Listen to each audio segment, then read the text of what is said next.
Well, hello, ladies and gents, and welcome to the first Ask the Club feature from Whitehaven Rugby League as we look to launch our brand new YouTube channel as well as across all our other social media channels. It's a good evening to Simon Taylor, Andrew Canavan, Jonty Gorley, Des Byrne, and Dave Farrell. Andrew and Jonty representing the board of directors and the coaching staff this evening. We've got Des Byrne from the Whitehaven Rugby League Vice Presidents, Dave Farrell from Trusting Haven, and the fantastic fundraising activities that Shaun and Simon do. We've welcomed Simon along here this evening as well. So obviously we're looking to return back in the field in around about 4 or 5 weeks time now, finally get to see some rugby league. May not be as we do expect. Unfortunately, we're looking like we will be behind closed doors. But just to be able to see the lads back out there again, the chocolate blue would go down there. So as we look to count down, just got to this feature, looks to ask any questions you may have as we look to return to the field or anything that may have been had over this last 12 months, which has been a really difficult period, not just only for the club, but the entirety game of rugby league. So just looking to go from here. If you've got any questions that that's what we've put out there, and these guys are going to be asking questions on your behalf. So I think we'll start with the vice presidents, and Des, if you just start with your first question there. Yeah, the first one I've got is be for Andrew. Are there any plans for a stand or some sort of shelter for the popular side of the ground? It can be cold and wet early and late season, and it would generate a better atmosphere in the stadium. I think, let's be honest, it can be cold and wet during the middle of the season as well. At the moment, no, is the simple answer. We don't have any plans in the immediate future to put a covenant on the popular side. There's obviously a lot of other things going on in the club. Long term, yes, but in the short term, in the first, I would say 1 to 2 years, there is no plans.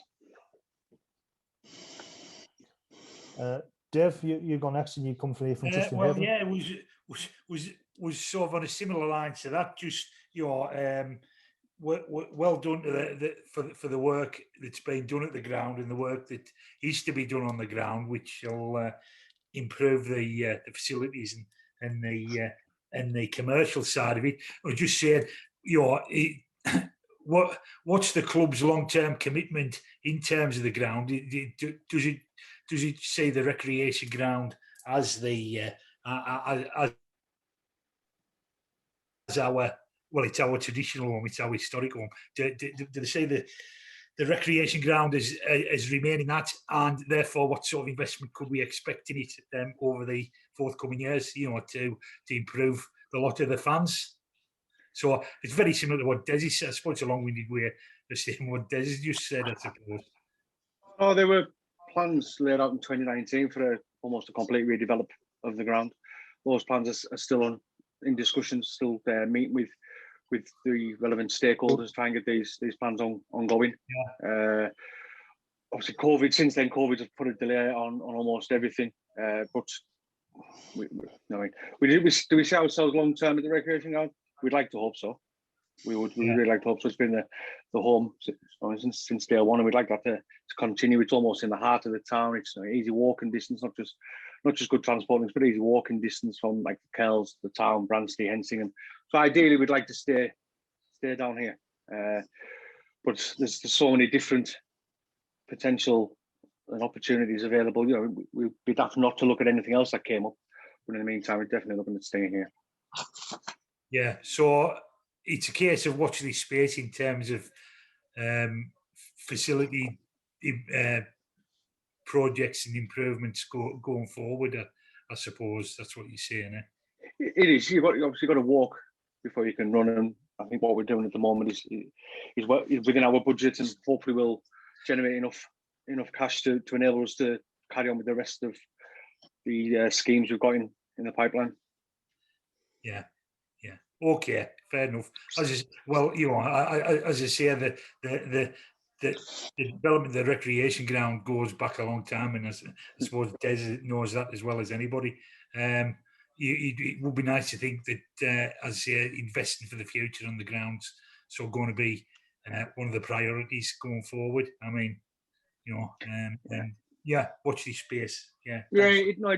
Answer that last part. It definitely is. We know we need to improve the match day experience, But at the moment in time, we don't have the funds for some nice singing, all dancing, 8,000, 10,000 capacity stadium. And we don't have the fan base at the moment either. So, you know, everything's got to improve in line with where we are. Where we are, yeah. Cheers, gents. Thank you. Fair call, yeah. So, Simon, we'll go to your first question there. What have you been hearing from the fans you've been talking to? Yeah, well, it's same as everybody else. We just want to get back there supporting and watching the rugby team, don't we? A lot of the questions I've been asked are around the streaming of games, Jordan.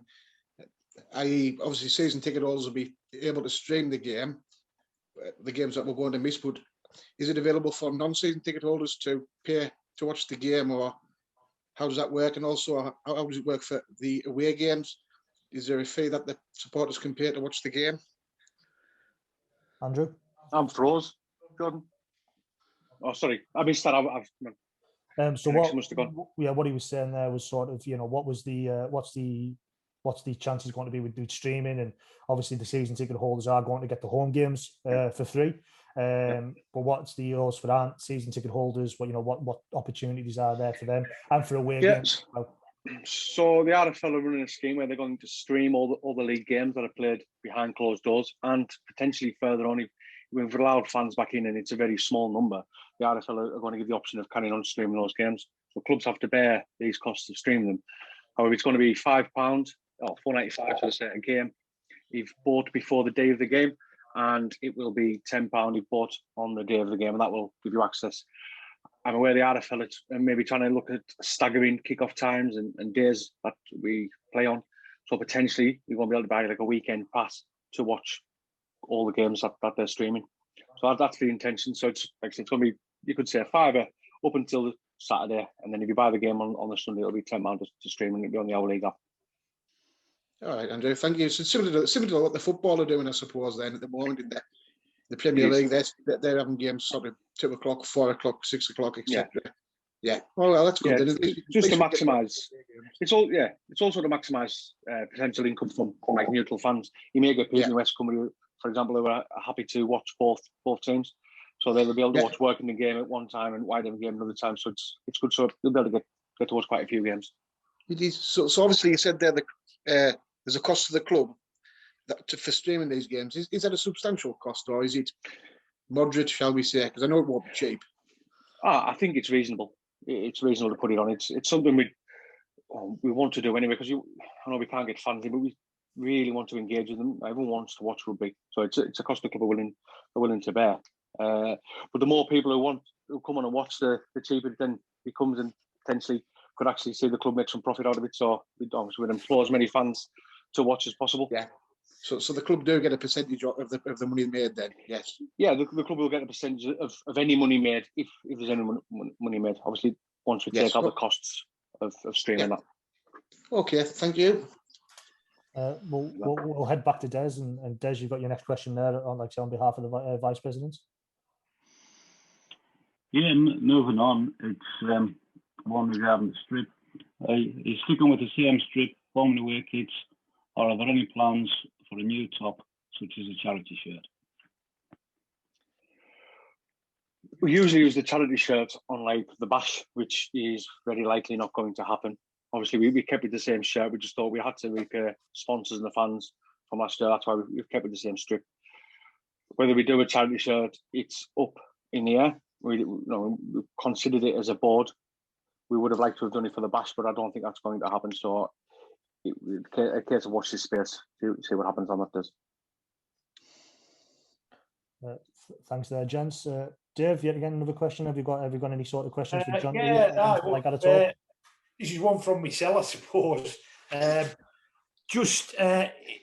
Obviously, it's the clubs come from a pretty parlous financial situation a few years ago, and has got sort of things the books balanced in the last couple of years, which is good because everything comes from that. Just looking into my crystal ball and looking at recent events at the Rugby League, there seems to be a big bust up at Super League. Elston hasn't delivered the financial injection he was supposed to be. There are rumours going about that the TV deal is going to be significantly reduced, and therefore that's going to have implications for all clubs, not just Super League clubs. Is that the case? Yeah, I think are the rumours correct? We've all known for a couple of years really that the TV deal may not be what it was, and so no, can't really comment on that because that's between Super League and Sky. But our projections are definitely looking at a reduced RFL distribution going forward. What that is, I'll be honest, Dave, we've no idea. So we're just making a best case guess at this moment in time. Yeah.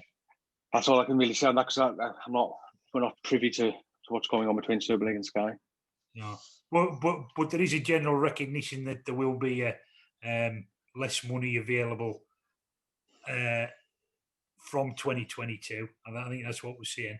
But if the club's already taken that into account when it's planning for the future, well then that's all you can do, really, can't you? And try and mitigate any problems that's going to bring. Obviously, that means if we can up the the fundraising across the piece, with Des and Simon or whatever, that's going to be a massive help next year, really. Yeah. Well, the fundraising helps every year, Dave, but like I said, going forward, it's going to help even more.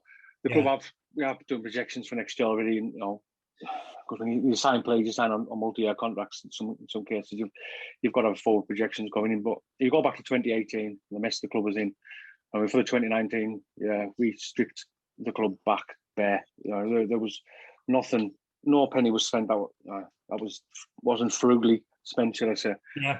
So we really cannot cut any more than what we did, and we haven't. There's certainly no largesse going on now. So we, as a board, as a club, and as a fan setting, a local community, we have to work out ways now of increasing revenue. There's no way of cutting things. We have to start increasing our revenue income. And obviously, like I said, the supporters trusts and clubs, fan clubs, they do a marvellous job in that case. But it's also up to us as board members to increase that. Okay, good. Okay, thanks for that. Yeah.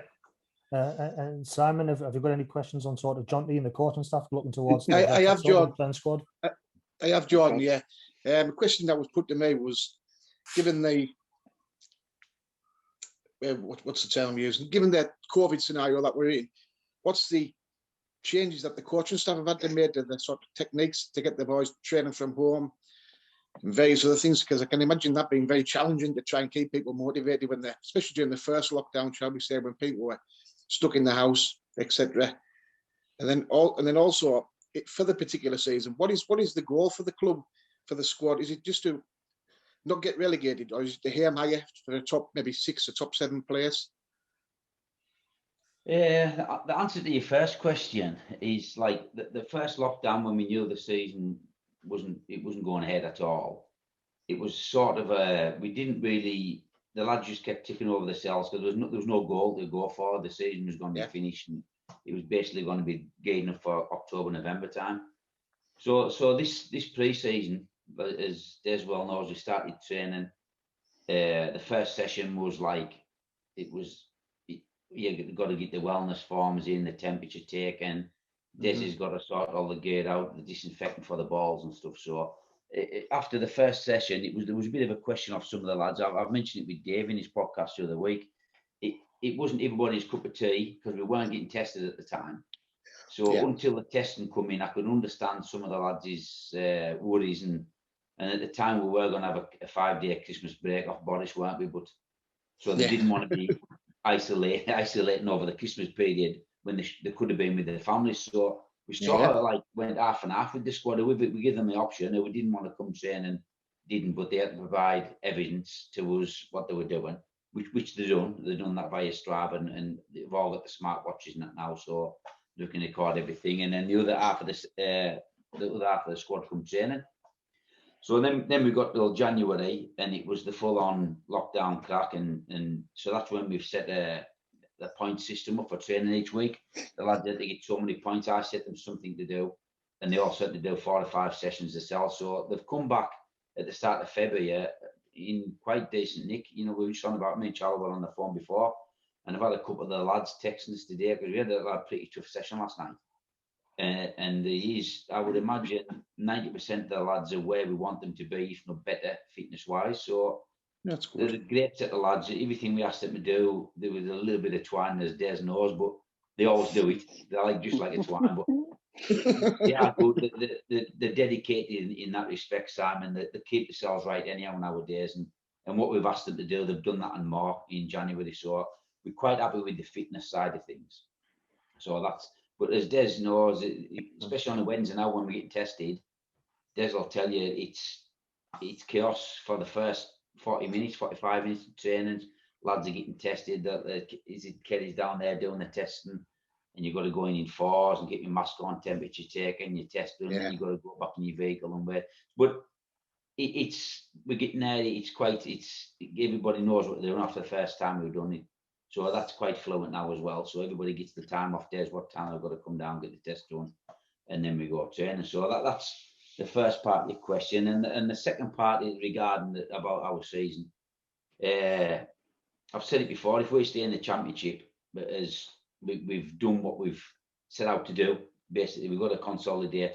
And that is to me, I've said to Dave in his podcast, I'm not going to stick my neck on the block and say we're going to make the playoffs. I would never do that. But if we as Whitehaven are sitting here this time next year in championship, to me that's job done for this year. Whatever comes above that, Simon, and I'm not saying we can't. Some rugby leagues, and anything can happen in rugby league, as you well know. 2019 is a great point of doing stuff like that. So anything can happen, mate. Anything can happen. But goal is to stay in championship and keep our status in championship. Brilliant. Yep. Cheers, Jonty. Thank you. Another one from Jonty, just from myself. Obviously, you know, we've looked and we've got a bigger squad this season than we had planned for 2020. As part of that comes down to knowing fine well that the lads that we've played had a curtailed 2020 season and won't have played for nearly 12 months for over 12 months, once we get back going, that you are suspecting a lot more injuries in terms of, say, muscle and just with lack of contact. And is that sort of coming to your factor in? Are you thinking there? Well, yeah, you do, Jordan. That's got to be part of it, because Andrew mentioned it before, and like previously in what he's done on podcasts and stuff. Like everybody goes, we go to the Barra situation when they're in championship, and they use 8 or 10 front rows because that's how tough the comp is. So obviously we realised we had to strengthen our depth in that position. So that was obviously keep the lads we've got and add to that. And it's same in the half-back position. We got let down by Aston Boss late on, so we had to go into 2020 season without what we were going to be our marquee sign as a half. So hopefully we've got that covered with Nick Howe, and we've got Lockie who can play at half at the push, and Greg could go there. So we're well covered in that position as well. We've got Ronnie back, Liam Cooper. Liam looks like a great lad. He's standing out well in training. So we've got to have that competition. We can't go in. We were lucky in 2019 because we had a good squad, a good nucleus of local lads who knew each other. Who we got through a great season there. When times got tough, we just got through because we were a good nucleus and we were tight. And that's what we need again. But we've obviously seen at the start of 2020, we need to add to that nucleus as well. So we think we've got that, yes, and there will be injuries. No doubt there'll be people having to isolate, if not, you know what I mean, 5 or 6 people, God knows what's going to happen with COVID. So COVID didn't really, yes, it did come into it a bit regarding give us time to get our squad together, but that isn't the main reason we've got a big squad. We've got a big squad because you need one, we need competition for places. Everybody needs that push, that kick up the backside. So we've got somebody for every position, and we've got people back behind that. So they just need that competition for places, really, John. Now that's the main reason. Cheers, Jonty. Thank you very much. We can go back to Des. Des, your next question there. It's more or less on the playing side. It's probably Andrew's baby. Listen, what's the progress with the West Cumbria under 18 side? It's been entered into the Northwest Counties competition.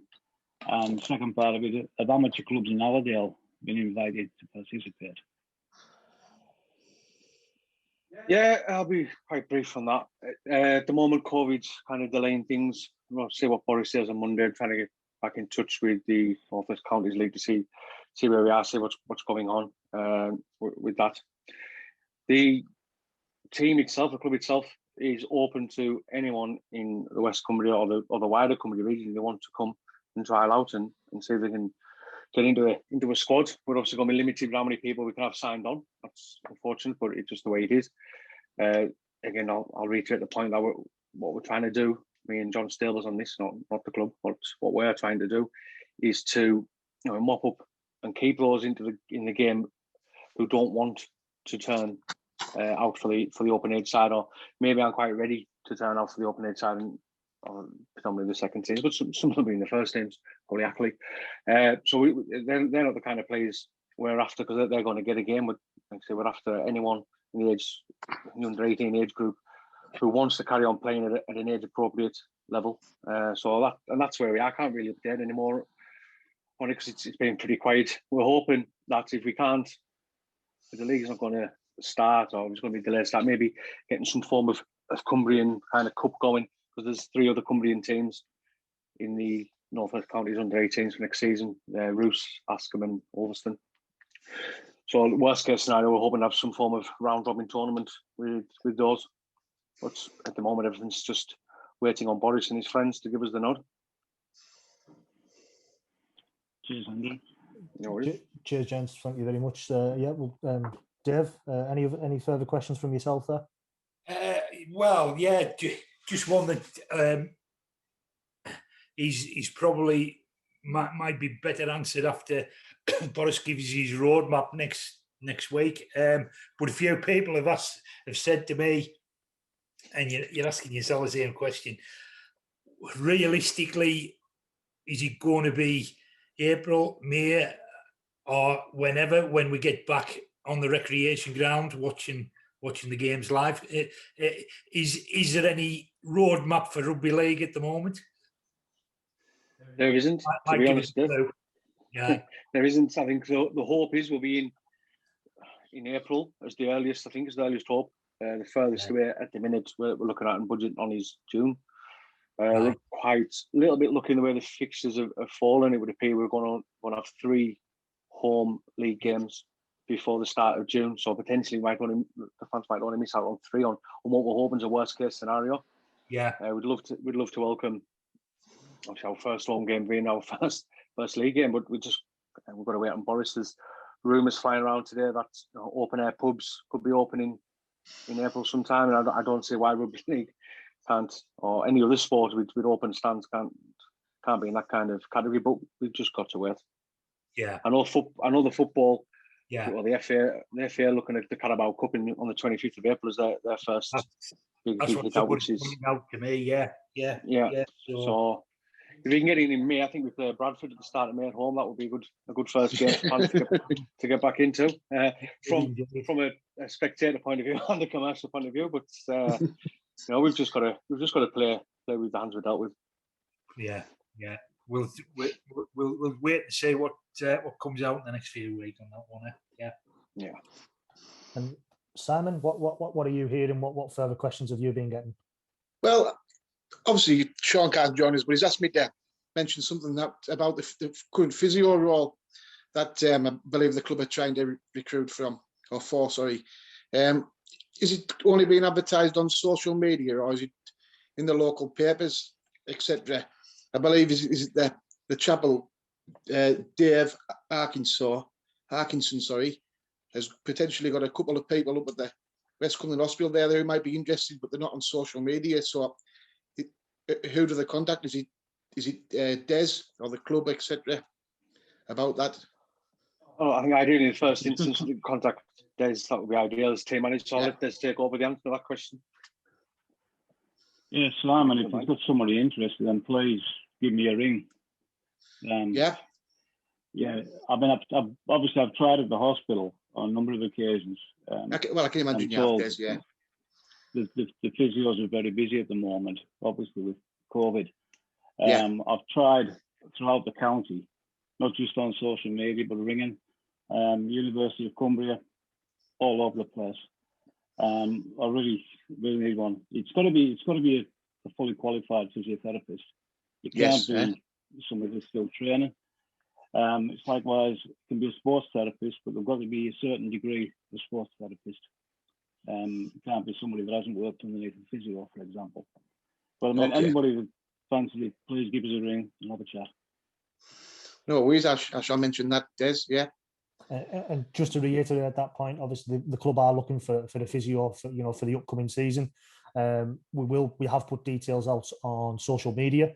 So if you do know anyone that's interested, I will post that there, and we will be looking to post these again on a regular occurrence on our own Facebook pages and the Vice President's Facebook page that Des is a big part of there as well. But if you do know anyone interested, or anyone that you feel might be suitable for the role, of course, word of mouth is a fantastic piece as well to obviously pass news on or pass opportunities on. So, like I say, if you do know anyone that may sort of be interested, like I say, please don't hesitate to get in contact. Full details can be given.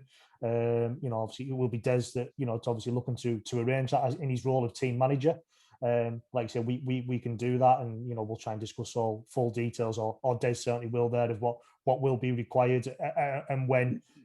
Sort of anything there. But we'll head back to Des now. Des, like I said, have you got any further questions from anyone there? I seem to have covered most of it. The other one I had was, and we can't really answer it, I don't think, is what will the COVID rules be when crowds are allowed back in the ground? We're going to put out something next week from Andy Ellie, who's the director, who's in charge of the COVID aspect. Jordan's done an interview with him, so that's going to go out next week. So hopefully that could answer some of those questions there. In terms of that interview, Andy spoke really honestly about what work's being required to get the club back to this stage. As obviously you'll be well aware, Des, of what works had to be done and to be able to get the squad back training as they are, and what's got to be done for for us to now play the game behind closed doors and eventually finally welcome fans back down to the recreation ground, whenever that may be. But Andy's really spoke about that. He's thanked a lot of people involved, especially Kerry Blacklock, who's been a major part, has been the lead COVID officer for the club. So like I say, we'll look to put that out, and hopefully we'll answer any further questions. But I'm sure Andrew will reiterate this as well, that once the club do have any sort of news on what rules and regulations may be in place for welcoming fans back to the club, obviously we will let you know as soon as possible, and going from there to welcome you back down to the recreation ground, like we say, sooner rather than later. I think, Dave, have you got any further questions? No, that's it. That's my 3 questions. No Thank problem. you. Yeah. Simon, have you got anything further there? Yeah, I've just got a couple of really quick questions. Yeah. One's around season ticket pricing for concessions. What age does that start from, Andrew? Can you tell me that, please? In the past, it was 60-year-old. Is it now 65, or is it still 60-year-old for the concessions? I'll be honest, I'll have to get back to you on that. I thought it was 65, like what I would class as a pensionable age. I'll have to get back to you on that, though. Yeah, that's no problem. Just a few folk have been asking. I thought I would mention it. But yeah, that's pretty much it from myself, yes, from our side of it. Des, have you got any further questions? No, that's the only ones I've been given. No problem. Well, thank you very much, guys. It's been we've had some some good questions there. We've had some stuff from going on behind the commercial side, and obviously we spoke to Jonty about the issues there, that the lads about training and coaching, and what the coaching staff want to go forward or for this season. We're looking to make this a sort of like a regular feature where we can get sort of clubs and questions in for the club from fans, and something that you feel may be missed, or you're not, something that you always wanted to ask and never got the opportunity. So we're looking to do it with more members of the coaching staff and the board of directors. So it's something we'll look to do again in the near future. So if you do have any questions, obviously feel free to pass them on to any of your supporters groups. Feel free to message any of the social media pages that we do have. And of course, when we can, don't hesitate to come down to the office there as well, and someone will obviously try and answer if you do have any further questions. But thanks all for joining us, Simon, Des, and Dave, for your questions, and Andrew and Jonty representing the club. Thank you very much, guys. It's been a pleasure, and enjoy the rest of your days. Thank you. Cheers. Thanks, Jordan. Thanks, everyone.